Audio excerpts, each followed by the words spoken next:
ही गोष्ट आहे खोल समुद्रातली. समुद्रातल्या मध्यात 2 कॉलनी होत्या. एक डॉल्फिन्सची कॉलनी आणि दुसरी स्वॉर्डफिशची कॉलनी.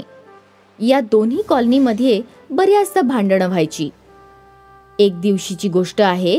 एक छोटा स्वॉर्डफिश खेळता खेळता डॉल्फिन्सच्या कॉलनीमध्ये जातो आणि लगेच त्याला बऱ्याच डॉल्फिन्सनी घेरलं.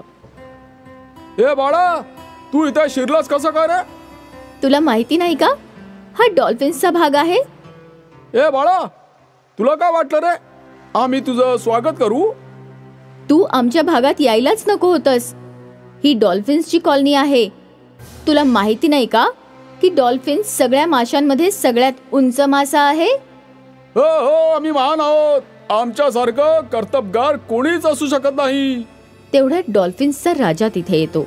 सगळ्यात मोठा डॉल्फिन बघून तो स्वॉर्डफिशचं पिल्लू घाबरतो आणि रडायला लागतो. मी चुकून इथे आलो आहे. मला प्लीज परत जाऊ द्या ना, प्लीज. ठीक आहे, परत या कॉलनीमध्ये पाऊल ठेवू नकोस. हो हो, मी अजिबात नाही येणार. राजाच्या आज्ञेमुळे सगळे डॉल्फिन्स एका बाजूला जातात. मग तो पिल्लू स्वॉर्डफिश परत त्याच्या कॉलनीत निघून जातो. परत कधीच त्या पिल्लाने डॉल्फिन्सच्या कॉलनीत पाऊल ठेवलं नाही. या घटनेला काहीच दिवस झाले होते की एका दिवशी एक डॉल्फिनचं पिल्लू स्वॉर्डफिशच्या कॉलनीत शिरतं आणि बघता बघता त्याच्या आजूबाजूला स्वॉर्डफिशची गर्दी जमा होते. अरे बाळा, तू चुकीच्या ठिकाणी आलास. अरे थांब थांब, तुम्ही सगळे मिळून त्याला घाबरवताय. बिचारं बाळ घाबरून जाईल. बाजूला व्हा, बाजूला व्हा. व्हा तिकडे. बाळा, तुला तुझ्या कॉलनीमध्येच राहायला हवं. ही जागा तुझ्यासाठी सुरक्षित नाहीये. सगळ्या स्वॉर्डफिशने मिळून त्या डॉल्फिनच्या पिल्लाला त्याच्या कॉलनी जवळ सोडलं. तिथे डॉल्फिन्सचा राजा पाहतो की एक छोट्या डॉल्फिनच्या पिल्लाला इतक्या सगळ्या स्वॉर्डफिशने घेरलं आहे. तेव्हा त्याला राग येतो. तुम्हा लोकांना लाज नाही वाटत? इतक्या सगळ्या फिशने मिळून एका छोट्या मुलावर हल्ला करतात ते. तुमचा काहीतरी गैरसमज होतोय. आम्ही तर ह्याला इथे सोडायला आलो आहोत. हा मुलगा चुकून फिरत आमच्या कॉलनीत आला होता. मग काय झालं? तो एक डॉल्फिन आहे आणि समुद्रात तो कुठेही जाऊ शकतो. तो त्याचा हक्क आहे. तुम्ही लहान स्वॉर्डफिश कोण आहात तुम्ही आणि त्याला रस्ता दाखवण्याचा प्रयत्न करताय? हे तर चुकीचं बोलताय. तेवढ्यात परिस्थिती सांभाळत स्वॉर्डफिशचा मुख्य म्हणतो की ठीक आहे, आमचं काम होतं तुमच्या बाळाला तुमच्यापर्यंत सुरक्षित पोहोचवणं. बाकी तुम्ही तुमचं बघून घ्या. चला परत मागे जाऊया. सगळे स्वॉर्डफिश त्यांच्या कॉलनीत निघून जातात. काही महिन्यांनंतर ह्याच समुद्रामध्ये काही व्हेल्स राहायला येतात. डॉल्फिन्सचा राजा त्यांना भेटायला जातो. तुम्ही आमचे पाहुणे आहात. तुम्हाला माहितीच आहे, या समुद्रामध्ये आमचंच राज्य चालतं. कधीतरी आमच्या कॉलनीत या आमचे पाहुणे म्हणून. व्हेल्सचा राजा विचारात पडतो. तुम्ही डॉल्फिन स्वतःला खूप महान समजता. आमच्या समोर यांची काय पात्रता आहे? ही चांगली संधी आहे त्याला धडा शिकवायची. आम्ही सगळे जण उद्या तुमच्याकडे नक्की येऊ. दुसऱ्या दिवशी सगळे डॉल्फिन्स व्हेल्सच्या येण्याची वाट पाहू लागतात. जेव्हा व्हेल्स तिथे येतात तेव्हा स्वॉर्डफिशना संकटाची चाहूल लागते. नक्कीच काहीतरी संकट येणार आहे आणि हे संकट डॉल्फिन्सने आपणहून बोलवलं असेल. पण आपण त्यांची मदत केली पाहिजे. काही असेल तरी आपले शेजारी आहेत. मी नाही करणार डॉल्फिन्सची मदत. नाही, हे चुकीचं आहे. डॉल्फिन्स घमंड जरी असले तरी ते आपले शेजारी आहेत आणि शेजार धर्म आपण पाळायलाच पाहिजे. व्हेल्सची झुंड डॉल्फिन्सच्या कॉलनीत पोहोचतात. या आम्ही तुमचीच वाट बघत होतो. अपेक्षा करतो की तुम्हाला आमची पूर्ण कॉलनी आवडली असेल. तसंही या सगळ्या समुद्रावर आमचंच राज्य आहे.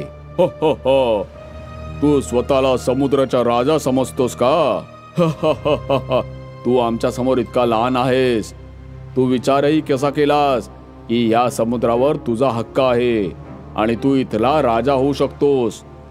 व्हेल्सच्या राजाच्या आदेशावरून सगळ्या व्हेल्सने डॉल्फिन्सवर हल्ला केला. व्हेल्स शरीराने आणि ताकदीने त्यांच्यापेक्षा मोठे होते. त्यामुळे खूप डॉल्फिन्स घायाळ झाले होते.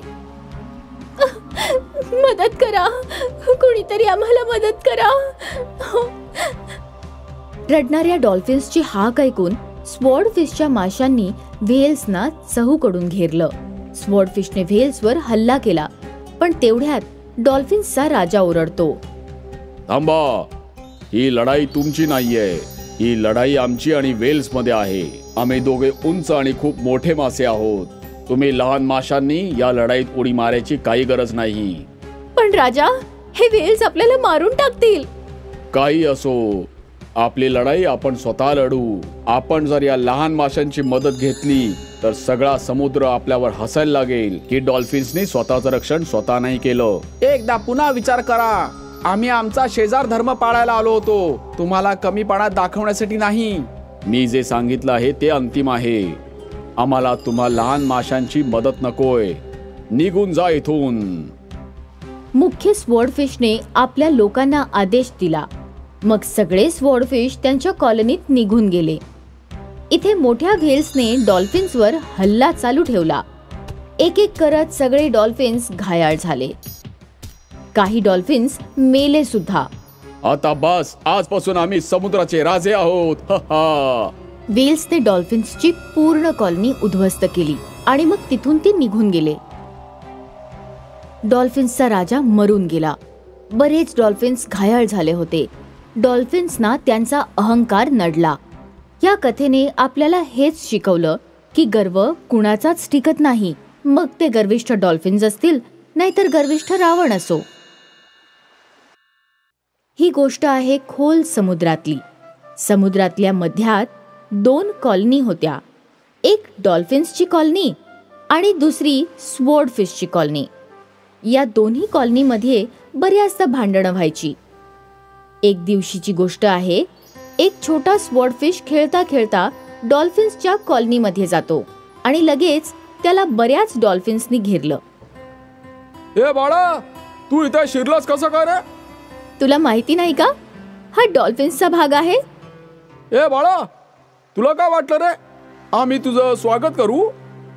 तू आमच्या भागात यायलाच नको होतस. ही डॉल्फिन्सची कॉलनी आहे. तुला माहिती नाही का की डॉल्फिन्स सगळ्या माशांमध्ये सगळ्यात उंच मासा आहे. हो हो, आम्ही महान आहोत. आमच्यासारखं कर्तबगार कोणीच असू शकत नाही. तेवढ्यात डॉल्फिन्सचा राजा तिथे येतो. सगळ्यात मोठा डॉल्फिन बघून तो स्वॉर्डफिशचं पिल्लू घाबरतो आणि रडायला लागतो.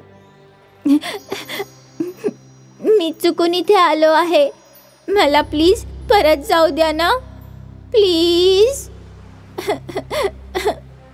ठीक आहे, परत या कॉलनीमध्ये पाऊल ठेवू नकोस. हो हो, मी अजिबात नाही येणार.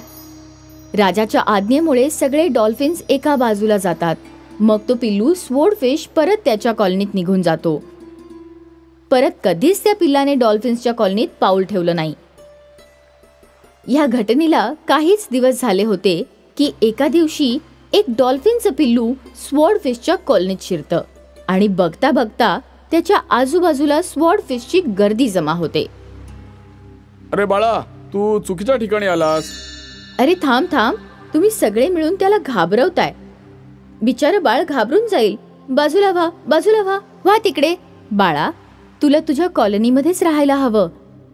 ही जागा तुझ्यासाठी सुरक्षित नाहीये. सगळ्या स्वॉर्डफिशने मिळून त्या डॉल्फिनच्या पिल्लाला त्याच्या कॉलनी जवळ सोडलं. तिथे डॉल्फिन्सचा राजा पाहतो की एक छोट्या डॉल्फिनच्या पिल्लाला इतक्या सगळ्या स्वॉर्डफिशने घेरलं आहे, तेव्हा त्याला राग येतो. तुम्हा लोकांना लाज नाही वाटत? इतक्या सगळ्या फिशने मिळून एका छोट्या मुलावर हल्ला करता ते. तुमचा काहीतरी गैरसमज होतोय. आम्ही तर ह्याला इथे सोडायला आलो आहोत. हा मुलगा चुकून फिरत आमच्या कॉलनीत आला होता. मग काय झालं? तो एक डॉल्फिन आहे आणि समुद्रात तो कुठेही जाऊ शकतो. तो त्याचा हक्क आहे. तुम्ही लहान स्वॉर्डफिश कोण आहात तुम्ही आणि त्याला रस्ता दाखवण्याचा प्रयत्न करताय? हे तर चुकीचं बोलताय. तेवढ्यात परिस्थिती सांभाळत स्वॉर्डफिशचा मुख्य म्हणतो की ठीक आहे, आमचं काम होतं तुमच्या बाळाला तुमच्यापर्यंत सुरक्षित पोहोचवणं. बाकी तुम्ही तुमचं बघून घ्या. चला परत मागे जाऊया. सगळे स्वॉर्डफिश त्यांच्या कॉलनीत निघून जातात. काही महिन्यांनंतर ह्याच समुद्रामध्ये काही व्हेल्स राहायला येतात. डॉल्फिन्सचा राजा त्यांना भेटायला जातो. तुम्ही आमचे पाहुणे आहात. तुम्हाला माहितीच आहे, या समुद्रामध्ये आमचंच राज्य चालतं. कधीतरी आमच्या कॉलनीत या आमचे पाहुणे म्हणून. व्हेल्सचा राजा विचारात पडतो. तुम्ही डॉल्फिन स्वतःला खूप महान समजता. आमच्या समोर यांची काय पात्रता आहे. ही चांगली संधी आहे त्याला धडा शिकवायची. आम्ही सगळे जण उद्या तुमच्याकडे नक्की येऊ. दुसऱ्या दिवशी सगळे डॉल्फिन्स व्हेल्सच्या येण्याची वाट पाहू लागतात. जेव्हा व्हेल्स तिथे येतात तेव्हा स्वॉर्डफिशना संकटाची चाहूल लागते. नक्कीच काहीतरी संकट येणार आहे आणि हे संकट डॉल्फिन्सने आपणहून बोलवलं असेल. पण आपण त्यांची मदत केली पाहिजे. काही असेल तरी आपले शेजारी आहेत. मी नाही करणार डॉल्फिन्सची मदत. नाही, हे चुकीचं आहे. डॉल्फिन्स घमंड जरी असले तरी ते आपले शेजारी आहेत आणि शेजार धर्म आपण पाळायलाच पाहिजे. व्हेल्सची झुंड डॉल्फिन्सच्या कॉलनीत पोहोचतात. या आम्ही तुमचीच वाट बघत होतो. अपेक्षा करतो की तुम्हाला आमची पूर्ण कॉलनी आवडली असेल. तसंही या सगळ्या समुद्रावर आमचंच राज्य आहे. हो हो हो, तू स्वतःला समुद्राचा राजा समजतोस का? तू आमच्या समोर इतका लहान आहेस. तू विचारही कसा केलास की या समुद्रावर तुझा हक्क आहे आणि तू इथला राजा होऊ शकतोस. व्हेल्सच्या राजाच्या आदेशावरून सगळ्या व्हेल्सने डॉल्फिन्सवर हल्ला केला. व्हेल्स शरीराने आणि ताकदीने त्यांच्यापेक्षा मोठे होते. त्यामुळे खूप डॉल्फिन्स घायाळ झाले होते. मदत करा, कोणीतरी आम्हाला मदत करा. रडणाऱ्या डॉल्फिन्सची हाक ऐकून स्वॉर्डफिशच्या माशांनी व्हेल्सना चहूकडून घेरलं. स्वॉर्डफिशने व्हेल्सवर हल्ला केला, पण तेवढ्यात डॉल्फिन्सचा राजा ओरडतो.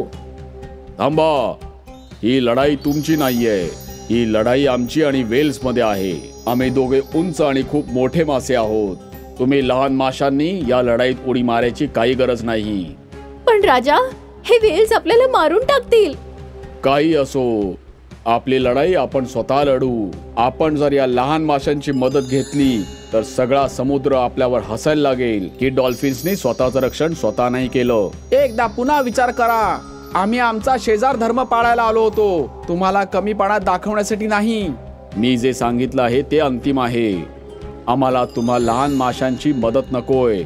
निघून जा इथून. मुख्य स्वॉर्डफिशने आपल्या लोकांना आदेश दिला. मग सगळे स्वॉर्डफिश त्यांच्या कॉलनीत निघून गेले. इथे मोठ्या व्हेल्सने डॉल्फिन्सवर हल्ला चालू ठेवला. एक एक करत सगळे डॉल्फिन्स घायाळ झाले. काही डॉल्फिन्स मेले सुद्धा. आता बस, आजपासून आम्ही समुद्राचे राजे आहोत. व्हेल्सने डॉल्फिन्सची पूर्ण कॉलनी उद्ध्वस्त केली आणि मग तिथून ते निघून गेले. डॉल्फिन्सचा राजा मरून गेला. बरेच डॉल्फिन्स घायाळ झाले होते. डॉल्फिन्सना त्यांचा अहंकार नडला. या कथेने आपल्याला हेच शिकवलं की गर्व कुणाचाच टिकत नाही. मग ते गर्विष्ठ डॉल्फिन्स असतील नाहीतर गर्विष्ठ रावण असो. हरी एक मच्छीमार होता. तो रोज समुद्रातून ताजे ताजे मासे पकडून आणायचा. त्याची बायको उर्मी गरोदर होती. आलात तुम्ही? मी तुमच्यासाठी चहा आणते. नको ग, तू इतका त्रास नको घेऊ. मी स्वतः बनवून घेईन. अगं बाई, असं कसं चालेल? का नाही चालणार? आता तुझ्या डिलिव्हरीसाठी दिवसच किती राहिलेत. तू फक्त आराम कर. मी आहे ना, मी सगळं काम बघीन. बाहेरचं पण मीच बघीन आणि घरातली साफसफाई सुद्धा बघीन. हसायला काय झालं ग? सगळं काम मीच करणार बघ आता. तसं पण या आपल्या बाळासाठी आपण देवाला किती प्रार्थना केलेल्या होत्या. आज 10 वर्षानंतर आपल्या घरी पाळणा हलणार आहे. मी थोडी सुद्धा रिस्क घेणार नाहीये. ठीक आहे, मग सगळं तुम्हीच करा. त्या दिवसानंतर हरी घरातलं सगळं काम आणि मासे पकडण्याचं काम एकटाच करू लागला. तो उर्मीला कुठलंच काम करू देत नव्हता. हरी खूप आनंदी होता. काही दिवसांनंतर उर्मीने एका गोंडस बाळाला जन्म दिला. हरी तर फारच आनंदी होता. या दिवसाची वाट तो 10 वर्षांपासून करत होता. देवा रे देवा, उर्मी बघ जरा, आपला बाळ केवढं सुंदर आहे.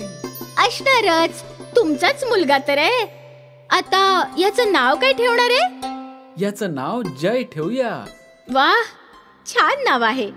मुलाच्या जन्माने हरी आणि उर्मी फार खुश होते. आता हरी रोज घरी लवकर यायचा. अगं बाई, इतक्या लवकर? हो, मला माझ्या जय बाळासोबत खेळायचं होतं ना. एक काम करा ना, यालाही तुमच्या बरोबर समुद्रात घेऊन जा. तसा विचार वाईट नाहीये. काय पण? याच्याबरोबर त्याच्या आईला सुद्धा घेऊन गेलो तर? म्हणजे काय? म्हणजे हे की मी उद्या दोघांना सुद्धा फिरायला घेऊन जाणार. खरंच? हो. वाह, मी कित्येक वर्षांपासून समुद्राच्या पार नाही गेले. येशील ना? होय. उर्मी फार आनंदात होती. ती समुद्रात फिरायला जाणार होती. पुढल्या सकाळी हरी आणि उर्मी त्यांच्या मुलाबरोबर समुद्राच्या किनाऱ्यावर पोहोचले. हरीने उर्मीला होडीत बसवलं आणि मग ते फिरायला निघाले. हरी नाव वलवत होता आणि उर्मी समुद्राची सुंदरता बघत होती. किती सुंदर आहे ना? हो, समुद्राच्या मधोमध जाऊया. इकडनं खूप छान सुंदर दिसतं. चला मग. हरी होडीला समुद्राच्या मधोमध घेऊन गेला. चारही बाजूला फक्त पाणीच पाणी होतं. लय भारी. मी बोललो होतो ना, तुला हे बघायला खूप आवडेल. होय, खूपच सुंदर आहे. हरी आणि उर्मी समुद्र बघतच होते तेव्हा समुद्रात मोठमोठ्या लाटा उसळायला लागल्या. जेव्हा हरीचं लक्ष लाटांकडे गेलं तोपर्यंत लाटा त्यांच्या फार जवळ आल्या होत्या आणि लाटांनी होडीला उलटवलं. उर्मी, हरी आणि जय तिघेही वेगवेगळ्या दिशेने जाऊ लागले. उर्मी, उर्मी, माझा मुलगा कुठे? हरीला उर्मी भेटली पण मुलगा कुठेच दिसत नव्हता.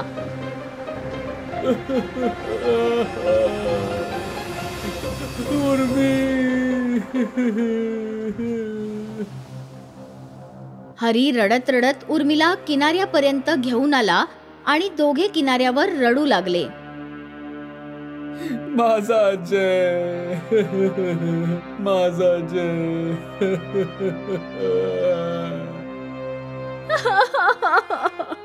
माझा मुलगा.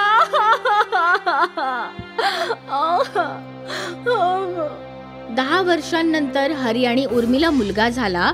तोही देवाने त्यांच्याकडून हिरावला.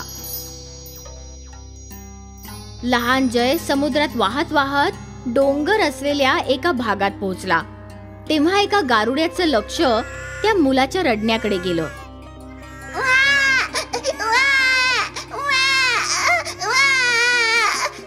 हे बाळ इथे कसं काय आलं? अरे बापरे. गारुड्याने पटकन पाण्यातून मुलाला उचललं. याचे आई वडील कोण असतील? कदाचित ते दोघे सुद्धा बुडून मेले तर नसतील. अरे रे, असंच झालं असेल, कारण आजूबाजूला कोणीच दिसत नाहीये. बहुतेक समुद्राने त्यांना गिळंतपूड केलंय. आता विचार, या बाळाचं काय होणार? कदाचित ही जबाबदारी देवाने माझ्यावर सोडलेली आहे. आजपासून मीच याचा परिवार आहे. नथू गारुडी मुलाला स्वतःबरोबर घेऊन गेला. त्याने मुलाची व्यवस्थित काळजी घ्यायला सुरुवात केली. आता नथूच त्या मुलाचं सगळं काही होता. अरे रे रे रे, बाळाला भूक लागली आहे का? हे बघ, बाबांनी तुझ्यासाठी दूध आणलेलं आहे. नथू एकटा राहत होता आणि आता त्याला जगण्यासाठी एक साथीदार मिळाला होता. हा छोटा मुलगा लहानपणापासून सापाबरोबर खेळायचा. नाही बाळा, असं नाही. सापाला असं पकडायचं नसतं, ते तुम्हाला डंक मारतील. नथू लहानपणापासूनच सापांना पकडायला शिकवू लागला. जेव्हा मुन्ना मोठा झाला तेव्हा तो मोठमोठे विषारी साप पकडू लागला. हे बघा बाबा, मी कोब्रा पकडला आहे. शाबास बाळा, तू सिद्ध केलंस की तू माझा पोरगा आहेस. काही शंका आहे का बाबा? आता आजूबाजूच्या गावात जेव्हा कुठे साप यायचा तेव्हा ते लोक मुन्नालाच बोलवायला यायचे. काका, मुन्ना भैया आहे का? काय काम आहे? ते आमच्या गावामध्ये साप आलेला आहे, त्याला पकडायचं आहे. ठीक आहे. अरे मुन्ना, जा बाळा, तुला बोलवत आहेत. हो बाबा, आत्ता जातो आणि लगेच येतो. हळूहळू नथूची तब्येत बिघडायला लागली. मुन्ना चिंतेत पडला. त्याचं सगळं नथूच तर होता. बाबा, मी तुमच्यासाठी औषधं घेऊन येतो. थांब बाळा, मला तुला काहीतरी एक खरं सांगायचं आहे. मी औषधं घेऊन येतो, मग सांगा मला. नाही बाळा, तुला आत्ताच ऐकावं लागेल. तू माझं बाळ नाहीयेस. आजपासून 20 वर्षांपूर्वी मी डोंगराजवळ बसलो होतो, जेव्हा तुझ्या रडण्याचा आवाज ऐकू आला. तू समुद्रातून वाहत वाहत इथे आला होतास. काय? त्या दिवशी मी तुझ्या आई वडिलांना शोधायचा भरपूर प्रयत्न केला, पण मला ते नाही सापडले. मग मला वाटलं बहुतेक ते बुडून गेलेत, आणि म्हणून मी तुला माझ्या बाळासारखं मोठं केलं रे. मग काय माझे आई वडील जिवंत असू शकतात का? बहुतेक हो, बहुतेक नाही सुद्धा. तुला त्यांना शोधायचा एक प्रयत्न तर करायलाच पाहिजे. ठीक आहे बाबा. बाळा, तुझ्या बाबांना कधी विसरू नकोस रे. हे शेवटचे शब्द बोलून नथूने त्याचे प्राण सोडले. बाबा. नथूच्या जाण्याने मुन्ना फार दुःखी झाला होता, पण आता त्याच्या डोक्यात त्याच्या खऱ्या आई वडिलांना शोधण्याची इच्छा होत होती. काय माझे आई बाबा जिवंत असतील, आणि असतील तर ते कुठे असतील? ते हयात तर असतील ना?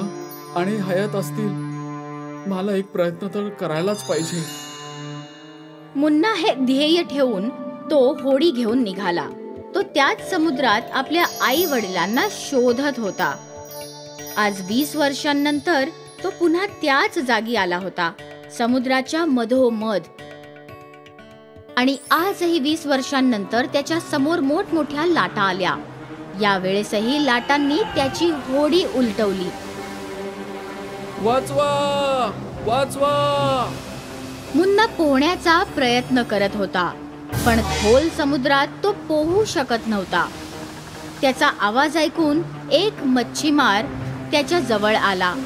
बेशुद्ध झालेल्या मुन्नाला त्या मच्छीमाराने त्याला आपल्या होडीत घेतलं आणि त्याला घेऊन तो त्याच्या घरी आला.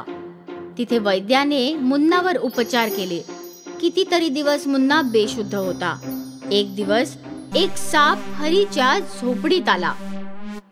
साप, साप! सापाचा फुटकार ऐकून मुन्नाला जाग आली. मुन्नाने लगेच तो साप पकडला. अरे देवा, तो तुला चावेल पोरा. तुम्ही घाबरू नका आई, मी सपेरा आहे. तो मला काही करणार नाही. मुन्नाने त्या सापाला एका डब्यात बंद केलं. अरे देवा, तू तर आमचा जीव वाचवलास. धन्यवाद बाळा, तुमचे सुद्धा धन्यवाद. तुम्ही जर मला वाचवलं नसतं तर मी सुद्धा मेलोच असतो. बाळा, तू मछुआरा तर नाही आहेस, तर तू एवढा समुद्रामध्ये बाहेर कशाला पडलास? माझ्या आई वडिलांना शोधण्यासाठी 20 वर्षांपूर्वी मी एका समुद्रामध्ये वाहून गेलो होतो. जय. बाळा, अरे तू आमचाच बाळ आहेस रे. अगदी माझा जय. 20 वर्षांपासून आम्ही तुला शोधत आहोत. आई, बाबा, शेवटी मी तुम्हाला शोधूनच काढलं. मुन्नाने त्याच्या आई वडिलांना मिठी मारली. ज्या समुद्राने जयला त्याच्या आई वडिलांपासून वेगळं केलं होतं, आज त्याच समुद्राने त्यांना एकत्रही केलं होतं. यालाच तर म्हणतात नियतीचा खेळ. हरवलेल्या मुलाला अखेर त्याचं कुटुंब मिळालंच.